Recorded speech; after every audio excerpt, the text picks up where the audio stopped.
So we're in your government book. We're in chapter 10, the second session now, the history of federalism.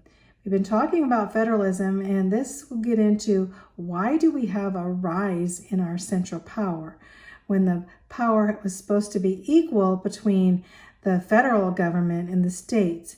And now we see the takeover of the federal government in much of the rights and powers that were given to the states. So let's start. The history of federalism, the rise of the central power. So let's talk about dual federalism. So dual federalism is basically what was in the beginning of the Constitution in 1787 to 1913. We're talking about those first years, not only first years, all the way to 1913. What was called dual federalism. The founders basically said our government powers of the national government should be exercised independently of state and federal government and vice versa, which this meant that each government is independent and exercises the powers without assistance from other governments, meaning basically they were independent of each other and basically not even assisting each other. But it was necessary, they knew, for the state government to cooperate with the federal government, but not to combine their power to accomplish any purpose. So dual federalism means dual. They each have their own powers. And now, in the midst, we have a different type of federalism, but let's talk more about this dual federalism. And there were some problems with dual federalism. As we see, the states believed that they could even succeed from the Union if they didn't agree with a law that was passed by Congress. They can say, well, we can just succeed from the Union and not be part of the United States. That would be a problem. And many believed they could ignore a law if they thought a law was unconstitutional, that the law was put forth by Congress. They could call what was called the doctrine of nullification. The doctrine of nullification right here is that they could basically ignore laws if they thought. They thought the doctrine could say that they considered those laws unconstitutional in their state, so they wouldn't follow them. So this ended up in a huge conflict. What do we call this huge conflict? The Civil War. The Civil War. Basically, those advocating states said that they could succeed from the Union. A lot of the issues, of course, had to do with slavery, but they could succeed from the Union, the states, and the states lost the war. The national government, actually at that time under Abraham Lincoln, kept the Union together. And so we had a big problem when the states were getting too much power. And the nation spent the rest of the whole 19th century trying to recover from the Civil War. The regulation of commerce became a major issue at this time between the South and basically the North coming in and taking over the South, bringing the South in, caused the federal government basically in holding the country together, which was important, but also now had to control a lot of these states. So we had a problem during the Civil War. So also, here's a picture down here, there are conflicts. One of the big conflicts had to do with this steamboat, Claremont, built by Robert Fulton on the Hudson River in New York. Let me just go over that quickly. It was in 1808. This is before the Civil War. Robert Fulton and his partner, Robert Livingston, they obtained from the state of New York legislator exclusive rights to the steamboat, basically in New York. So no one else could come and give steamboat navigation. So they had the right for all steamboat navigation of New York. And so they leased this part of this to the steamboat navigation to a guy named Aaron Ogden. And so Aaron Ogden then had exclusive rights to the steamboats of New York and the navigation across the Hudson River. Well, the Hudson River was between New York and New Jersey. And so Thomas Gibbons, another guy, began to compete with Ogden under the licensure given to him by Congress. He was given, Congress gave him, the licensure so that he could actually navigate the Hudson River. And so Ogden filed a suit in New York and said, no, we have full rights for all steamboat navigation because New York gave it to us. But Gibbons appealed to the Supreme Court and said that New York had violated Congress's expressed power to regulate interstate commerce because it was between two states. It was between New Jersey and New York. And he said that Congress had the power to regulate interstate commerce between, and basically that the steamboat now was a part of that interstate commerce. So the Marshall Court basically broadly defined commerce, basically saying commerce now, yes, commerce includes transportation. So it was implied that there would be a transportation, so the transportation would have to be regulated by the federal government, not by the states. And so this became a problem between the federal government and the states, but it ended up that Gibbons won with the federal government because basically the Hudson River was between states, so they wouldn't have full control. Ogden wouldn't have full control given by New York, that New York had no right to give him full control. So that was a problem. The reason I say this because this was a problem of the duel between the states. This was a problem between the states and the government, and that's why it's put in there. So on to cooperative federalism. Cooperative federalism began in 1913 to 1964. Why 1913? What happened in 1913 that changed from a duel when they're equal now to that they had to have full cooperation? Well, we'll find what happened, and it was the 16th Amendment. And what's the 16th Amendment? Basically income tax, because the federal government would be access to a lot of money, because now income tax, everybody had to pay taxes now to the federal government, and the federal government would have access to be able to control with a huge amount of money, right?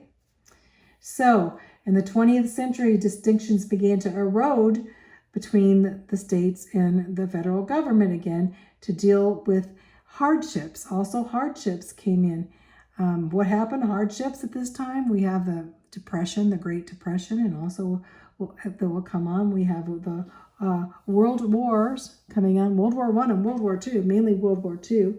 But the federal income tax, this income tax, the 16th Amendment, as I said before, was a major influence because now, prior to 1913, the Constitution forbid direct taxes on personal income. It was forbidden, and then the amendment came in and changed the Constitution that they could have money from personal income, people's income. What happened before this time? The Congress actually taxed the states, and each state was taxed on their population, and the states would have to pay this, and they'd have to tax the people of the state. But now the government says we're going to come right in and tax, the income tax. People with bigger income will have to pay more taxes. And so that was set forth by the 16th Amendment, again, giving great power to the national government. So 1913, this cooperative federalism began. The hardships gave rise to cooperative federalism. Basically, hardships, what kind of hardships? The Great Depression, World War II, the government had some money, that they would have money for national emergencies. And so the government intended to extend this taxing power in the name of aiding the states, saying, well, we'll help the states during these times. And this introduced federal cooperative federalism. And under mainly the New Deals of FDR, that's Roosevelt, Franklin Delano Roosevelt, during this time as president, brought in a lot of new deals where the government would cooperate with the states in the area of social reform, problems that were going on because of the Depression and because of the war, so the central government that was working with states to alleviate the economic woes of the government. So trying to do this in some way, and brought forth a lot of legislation now overbearing the government over the states. So, and the federal grants after World War II, they started giving federal grants. So what are federal grants? Okay, we have listed here what federal grants are, as you see. Federal grants are monies the national government gives to state or local governments for some designated purpose. And so basically it's when grants from the government are given to the states, so the states are going to be able to do something, or for the states to do a designated purpose that the federal government wants them to do. So the first example here was Morrill Land Grant of 1862. So that's a long time. 1862. We're talking like, before the beginnings of the Civil War. But anyway, a land grant was given. This is the first grants. Before, the first grants were land grants, and then came into the money grants. So land grants, each state was apportioned $30,000 of land for each of its senators and representatives in Congress to create for colleges. So for agricultural arts and for mechanical arts for colleges. And these were called land grants. Some of them even exist today, like Purdue College has one in Texas, and Michigan State has. So these land grants were given for college education, they said. The first money grants, though, came way later. And of course, they were doing money grants during the New Deal with FDR and his New Deal of actually bringing in socialism to give money grants. And these were the first large of sums of money that were given to states, certain states, to help during this time, they said. So that's cooperative federalism. But now we've gone even a step further into 1964, into what was called coercive federalism, to coerce somebody, that's to make them do it. So now the federalism, whereas the federal government were going to be making states have to do things that they possibly didn't want to do. So let's talk about what this is about. So this coercive federalism basically is where states began accepting money for a variety of things from the government, but the federal government was giving the money, but giving them a lot of rules to go along with their grants or their money that was given. So telling the states how to use the money. So Congress would issue the grants to solve national social problems, things like unemployment, things like, social problems, any type of social problems going on, because it's very socially, almost going into social, to social communism, anyway. But to solve these social problems, rather than the state related to economic problems, if the state had economic problems in their social areas, that Congress would, the attitude of Congress was to, in their federal grants, given on a basis of whether the states wanted the grant or not. Prior to 1960, a state could say, they could offer a state a grant, and the state would say, yes, of course we want it, or no, we don't want it. But in the 1960s, Congress issued penalties to the states, basically penalties if they didn't take the grant, and incentives that forced the states to implement those federal programs, because they couldn't, in doing this, if they didn't, they couldn't pay the penalties if they didn't do it. And this is very coercive, where the federal government was saying the states have to do this, and if they don't do this, they would be penalized, right? So, although here we have a few where President Nixon actually said new federalism, where he was going to give the power more to the states, which never really happened. But under President Reagan began to move the federal to the state level and gave a lot of powers back to the states.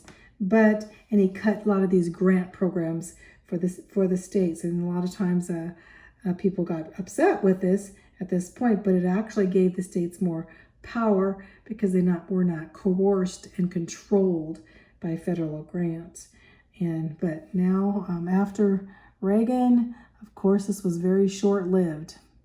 So the states and the Supreme Court and the 14th Amendment, this had during this time too.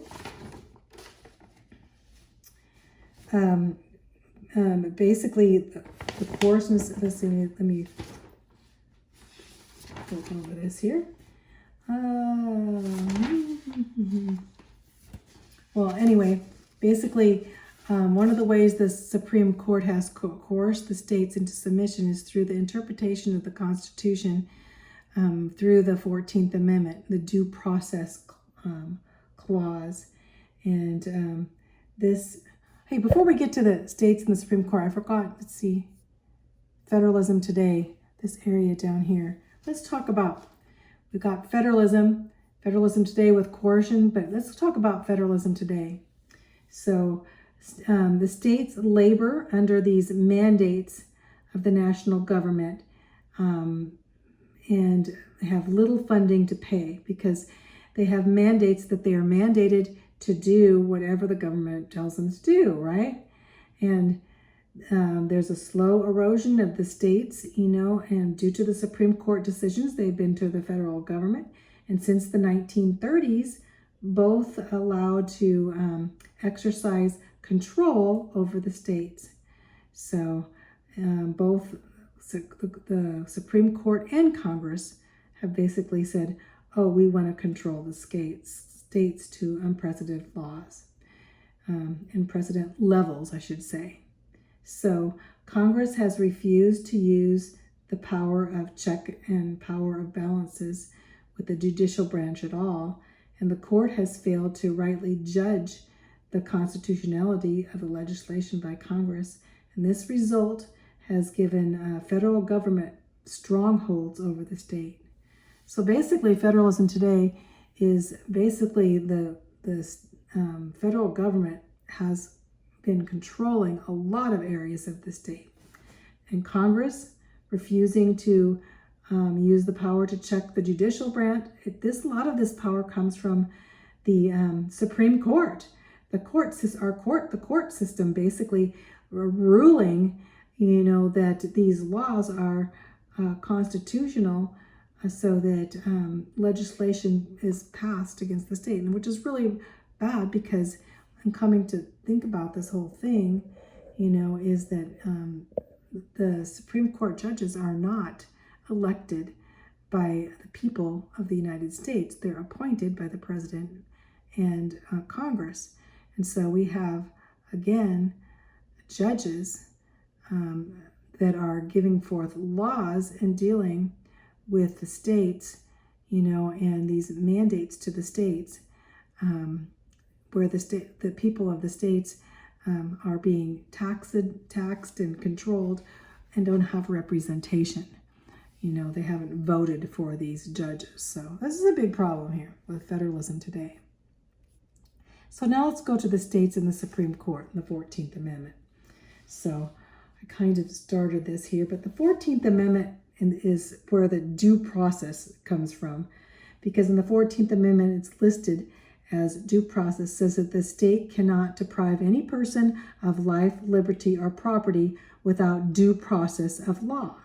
So since 1925, the Supreme Court cases have applied the National Bill of Rights to the individual states and saying, you're not doing this, you're not doing this. And as a result, the states must comply with the Bill of Rights and was that was originally intended to protect people from the states, and now they're having to protect the states, from the federal government, which is the opposite, So now the federal government and the states is controlling the states, so it's opposite. So now the Bill of Rights was supposed to be for the individuals, too, but the Bill of Rights now has been put to that state, saying the states are not complying through the judicial system, our Supreme Court. So the court orders of the Supreme Court have been saying, ordering states into action, and said they're court order. Prior to this, the court rarely told the states what to do at all. But now, since 1955, brought forth Brown versus Board of Education 2 was a court case where the courts began compelling all the states to desegregate their public schools and how to do it. Now, we know segregation was terrible and that this was needed to be done. But for the government to step into the drasticness of it and tell all of the country to bus their children here and there, was very much a big control of the federal government over the states. But that was just the beginning. That was just a little thing. So the court orders in the past have become very burdensome to the state. And today there's a lot of, here's a picture, when Arkansas Governor Orville Faubus defied a court order to integrate the Little Rock Central High, President Eisenhower sent federal troops to enforce peaceful integration. Here, soldiers armed with bayonets escort several black students into the formerly white-only high school. This actually was needed, but this set forth precedents and many other as the government coming in and be able to control, not only controlling the schools, controlling the states over their state prisons, guidelines for prison populations and building new prisons and stuff, and construction and administration areas, also from education, onto all kinds of different ways of busing and this and to civil rights, also in voting and elections. All these things, the courts came down by starting this role. The courts started controlling a lot of different areas that the states had control before, so through court orders. The states and Congress gutting the 10th Amendment. What's that mean? Well, the 10th Amendment gave the states any rights that were not, any powers that were not specifically stated to the national government, and were not denied the states that the states would have these powers. Well, really, that's been gutted or done away with. Whenever Congress oversteps its delegated power, it violates the 10th Amendment, and it's been violated lately quite a bit. The powers not given to the central government or to state are reserved to the state or to the people, and so far, more and more the government has taken control of these areas. Since the New Deal with FDR, with Franklin Delano Roosevelt, Congress has been highly successful in control of states. The court cases have given unlimited reign over the states to the government. Garcia versus San Antonio Metropolitan Authority in 1985. So Congress could make the states comply with the same minimum wage and maximum hour legislation as set for the federal government by the FLSA, Fair Labor Standards, came in and said, we're gonna go into all the companies and set forth their labor standards, and they started controlling not only their minimum wage, but maximum hours, and all kinds of things coming in and controlling, and not giving it to the states, but to the government. And today, there's no limit on the power of Congress, as we know what's going on in the powers of Congress. Justice, let's go down here. Justice Sandra O'Connor, one of the justices, said,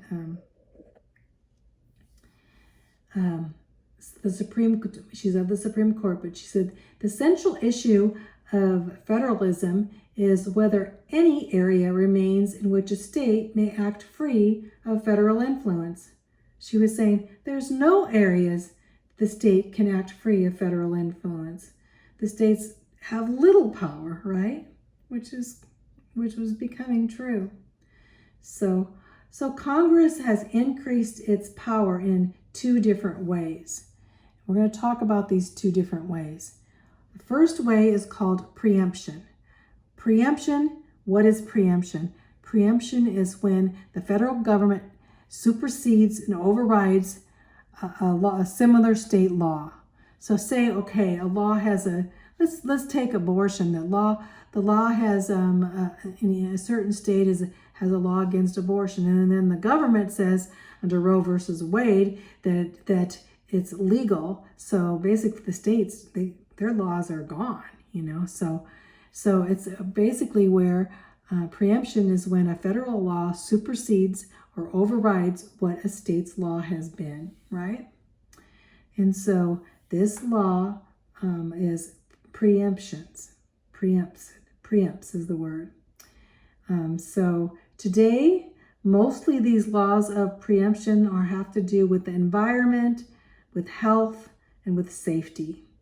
So basically the government comes in and we're going to regulate health, we're going to regulate safety, we're going to regulate the environment. And some of these things are good, but just the vast majority or the vastness of it where they can do about anything, that it goes beyond the grasp that they were supposed to have as a federal government. So a couple of these examples are listed here. Here's a picture of one right here, I guess. Is the Water Quality Act of 1965. In 1965, the first policy on pollution control states that basically the federal government stated the states must establish water regulations that were acceptable to the government. So if they failed to do this, the exact regulations, and they were very specific down to, pages of regulations, if they failed to do this national guide, then the states, should the states refuse to do it, the government would seize the jurisdiction of the water regulations from the states and say that they would regulate their state water if they don't do what they tell them to do. So that was number one. The next example, second example, was OSHA, OSHA, and that's Occupational Safety and Health Administration. OSHA would come in and say, which they've come in many things, and said basically the Clean Air Act. And basically the Clean Air Act in 1970 would say each state was to implement this plan to control pollution. And if the Environmental Protection, the EPA agency, basically said, these states are not doing the way we want them to do it, and are not complying by our standards, then if the states reject the EPA, that the EPA would be allowed to come in and take over and make up this for the state. Here's a picture. These are two EPA workers at the site contaminated by anthrax, and so they came in as this picture here. You'll see the EPA has made some big mistakes, especially in dealing with some subjects of catalytic converters. Now we know they had everybody have catalytic converters, and this didn't, especially in California. Anyway, some of the things that they put forth, they found catalytic converters now give off more poison than not. And another situation, well, I'm not going to go over that. We already went over that in the past. Let's but EPA and regulating. So the government was saying if the states don't comply to all these things, then they will come in and take over. So these are preemptions, where the government preempts the power. The problem with preemptive approach was that Congress treats the states as if they were under their authority rather than the federal system, saying, you are going to comply to us, and you're under our authority, which was never meant to be. Congress establishes the policy rather than the states gathering the policies together and gathering the necessary funds and implement them. So basically, Congress will establish a policy and say, okay, we have this policy now, but now you need to implement it and put it together and pay for it. So that's a problem when they're making the states pay for these things, for these standards. And this is becoming not just, I like this part is very important, I think, where it says, recent problems regarding preemption are not just national, but also international in scope. And we have NAFTA, free trade, telling the states what they must do internationally. We also have, right now, we have world powers trying to tell us what to do. Not only, the World Health Organization and all these things coming in and telling the United States what we need to do worldwide, and they're taking power in Europe and telling not only the states, but our government what to do. So this is going to end up in a world power, that's going to be coming, power of the Antichrist, as we see in the Bible. And going on another way, besides the preemption of the laws of the federal government, there's federal grants. Grants, of course, started off to be land grants by the government and ended up now to be money grants. There's two types of grants listed here. One are block grants, and these are general purpose grants that are given for the states to allow the states to have more jurisdiction in how they use them. They say they're general, so the states can use them as they want, but they have a lot of rules. All of them have a lot of rules. Then the categorical grants are given for specific purposes, and the Congress have more control of the categories. If the category will give money to the states for a certain purpose, and then the states were required to do whatever, and these with rules, with mandatory dates and conditions of aid, all kinds of rules. These category grants for category, and block grants are supposed to be given more general purpose, but again, they too have all kinds of conditions and rules given by the government, you can imagine.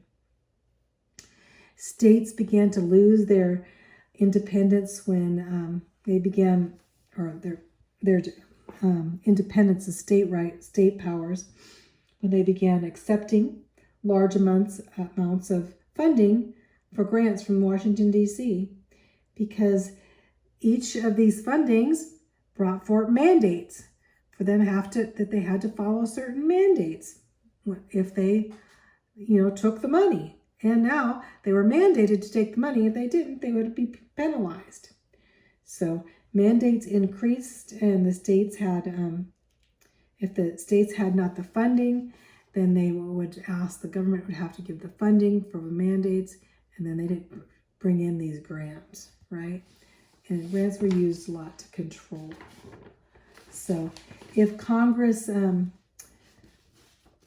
wants a program to be implemented, they felt they'd have to help pay for this implementation, and then that's when these grants came. I'm just saying that. There was a controversial case right here. It's called the Motor Voter Law. You're think of motor, you think of DMV, right?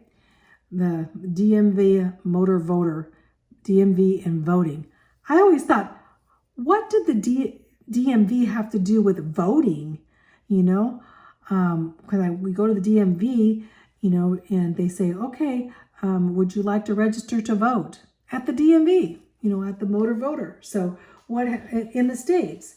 So this controversial case came in 1993. It's called the Motor Voter Law, and it required voting registration to be available everywhere there was a State Department of Motor Vehicles, a DMV. And so this would cost the states millions of dollars to have to put this all together and hire people and to train people and such. So some states refused to do this. And then these states, basically, they felt that, Congress, basically should pay for this. And then the Supreme Court ruled in favor of Congress, requiring every state to implement, these motor voter plates at their DMVs, every DMV in every tiny city. So the motor voter law in 1995, 1995. The motor voter in 1993 came forth as Congress put forth this whole deal, and the states had little say in it. So Congress has undulated regulations from 1968 to 1978. 1978 for 10 years. A lot of different regulatory laws that have come in from Congress, more than all of the regulations since in the last 179 years. Oh my goodness. Here's a picture here of, in brief, federal aid to state and local governments. This is in 2010. And you can see here how it was, how it's divided, in 2010, how many grants are given. Most of the grants in health and safety, security, education, transportation, community development, natural resources, national defense, administration of justices, energy, agriculture, veterans, and how the grants, basically federal aid to these states are going now.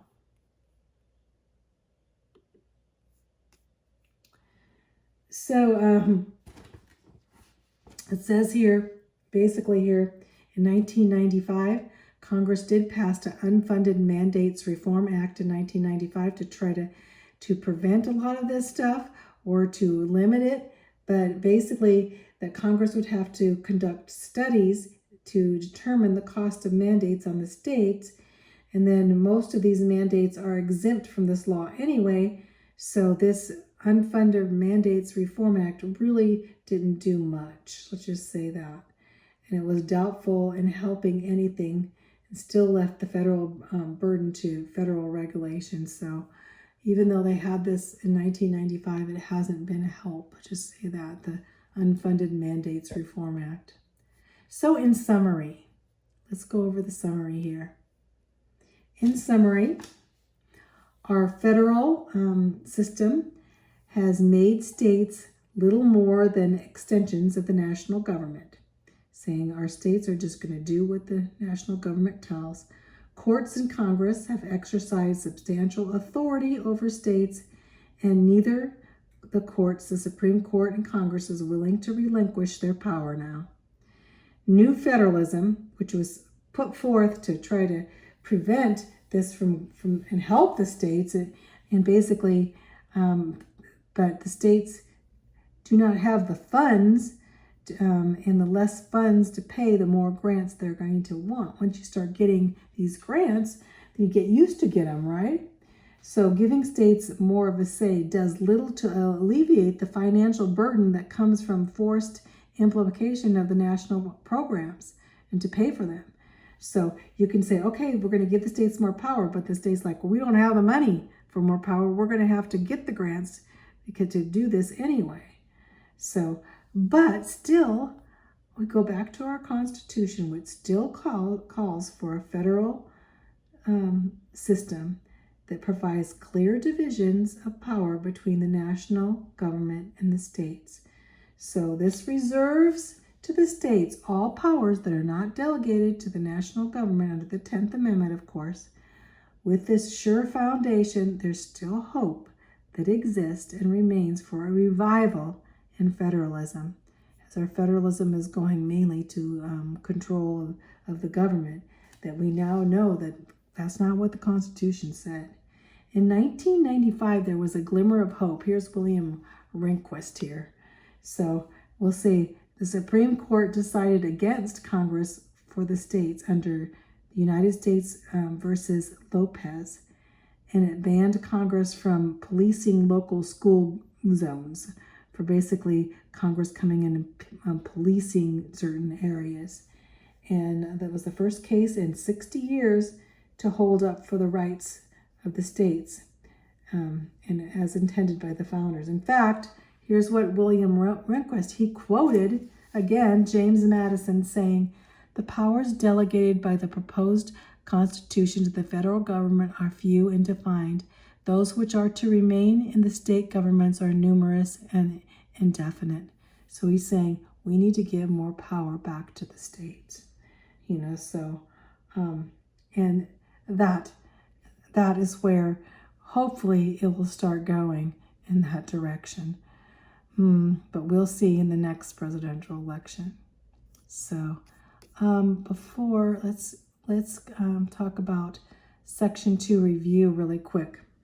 And then we'll be done with this whole chapter. So the first one says, which concept of federalism did the founders favor?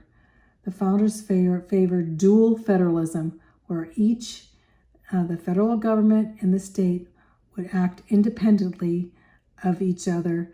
They would cooperate, but they'd be independent of each other, which hasn't happened. Name the amendment to the Constitution that made provision for the federal income tax. The 16th Amendment.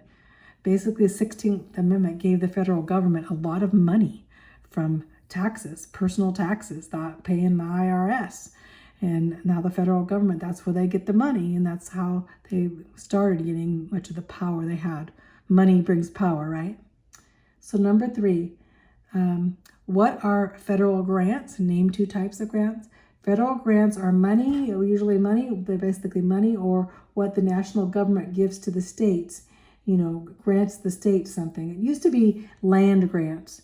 There are 2 types, land grants and money grants, for this designated purpose, these grants. Let's see, I think there were 2 different kinds of grants, not just land grants.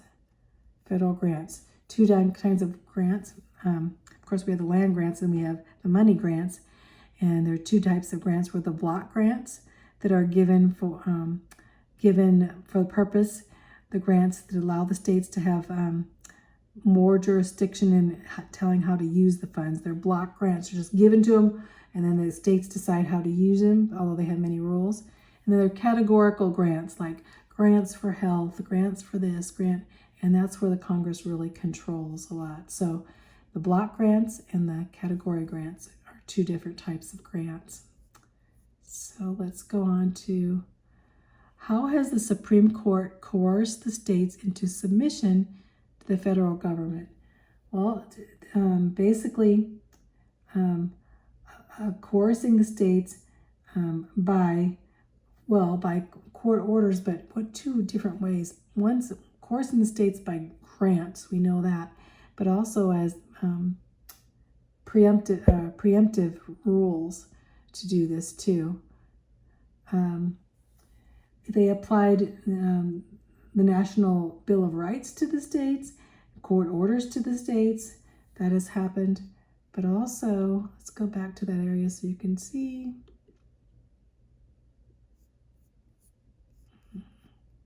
Preemptions. Federal laws have preempted their laws, and also preemptions. And the second is by grants,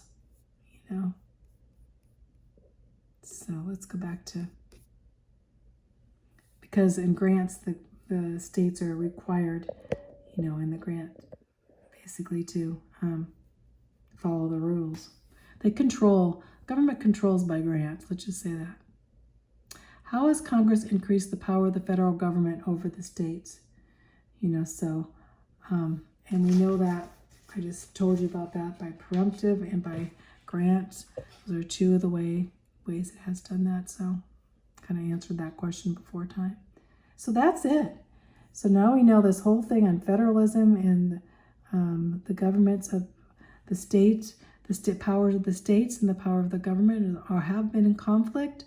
And in each election, they are in conflict, And the basic move now is new federalism to try to give the states more power and take away this concentrated power of our government. So anyway, that's it.